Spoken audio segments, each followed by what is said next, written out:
káyé gbọ́ ní ìròyìn. ìròyìn káyé gbọ́, ìròyìn káyé gbọ́, ìròyìn káyé gbọ́, ìròyìn káyé gbọ́, ẹ jẹ́ a jọ gbọ́ ìròyìn. ẹ kú dédé àsìkò rẹ̀ ní gbogbo ibi tí ẹ ti ń gbọ́ mi. ìròyìn káyé gbọ́ ni mo mọ́ títí gbòyìn láti kàn ní Jíkẹ́ Alára. orúkọ mi ni Yorùbá Fúnmiláyọ̀ Adéṣèwọ́. ṣáájú ẹgbẹ́ kúkúrú tó wà nínú ìyìn. ọwọ́ àwọn ọlọ́pàá ti tẹ afurasí kan tí wọ́n sì dóòlà ọmọ oṣù méjìdínlógún tí wọ́n jí gbé. ènìyàn 6 pàdánù ẹ̀mí wọn tí àwọn 5 mìíràn sì farapa níbi ìkọlù tó wáyé ní ìpínlẹ̀ Anambra. àwọn adájọ́ ìpínlẹ̀ Kaduna tí wọ́n jí gbé ti gba òmìnira wọn padà. ènìyàn 4 farapa níbi ìjàmbá tó wáyé ní Másọ̀sẹ̀ Ìgbòho sí Abẹ́òkúta. títẹ̀síwájú nínú ìròyìn yìí ẹ jẹ́ kí a dé òkè lọ́hùn fún ìpolówó ọjà.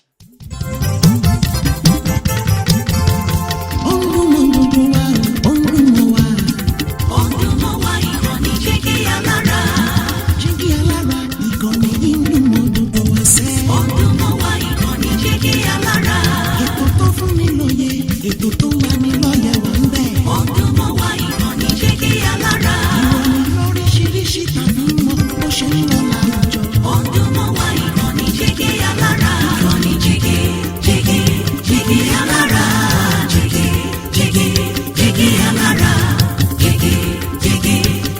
Alára.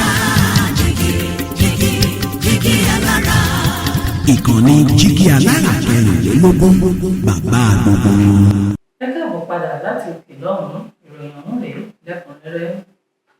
ọwọ́ àwọn ọlọ́pàá ti tẹ afurasí kan tí wọ́n sì dóòlà ọmọ oṣù méjìdínlógún tí wọ́n jí gbé.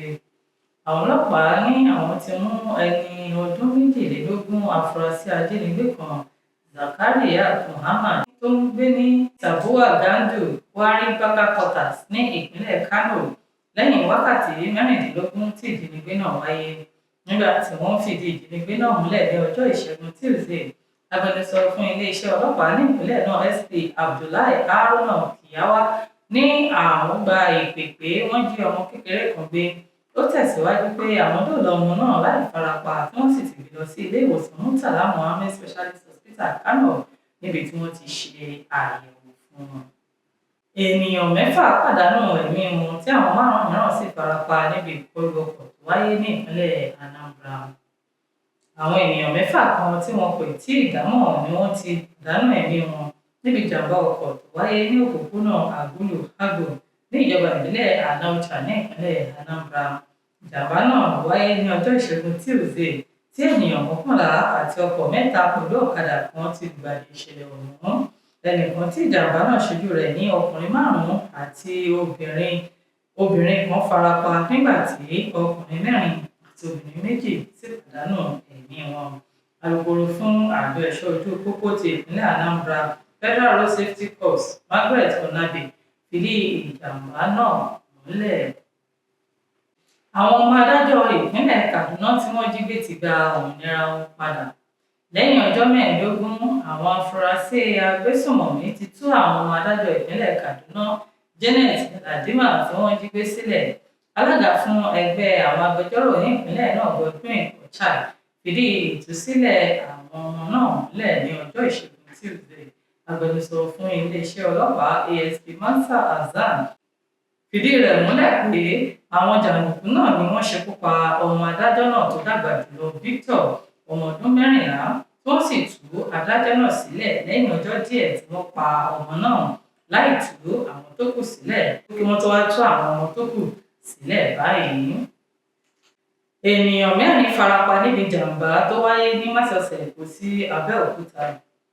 Ogun Traffic Compliance and Enforcement Corps TRACE ti fìdí ìfarapa ènìyàn 4 múlẹ̀ níbi ìjàmbá ọkọ̀ bọ́ọ̀sì tó sọ ìjánu rẹ̀ nù ní agbègbè Tollgate ní Másọ̀sẹ̀ Èkó sí Abẹ́òkúta.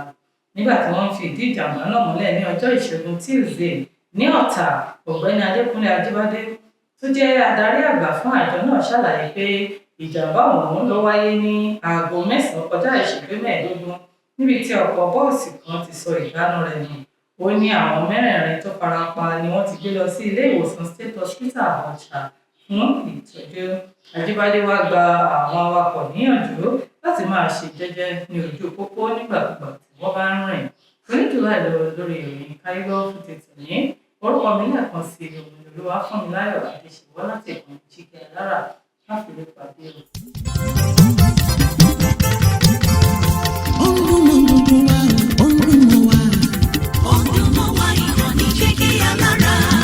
Jíkí Alára ìkànnì ìlúmọ̀ gbogbo wa sẹ́. Ọdúnmọ̀ wa ìkànnì Jíkí Alára.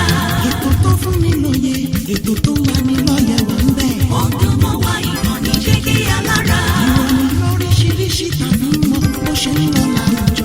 Ọdúnmọ̀ wa ìkànnì Jíkí Alára. Ìkànnì Jíkí Alára. Jíkí Alára.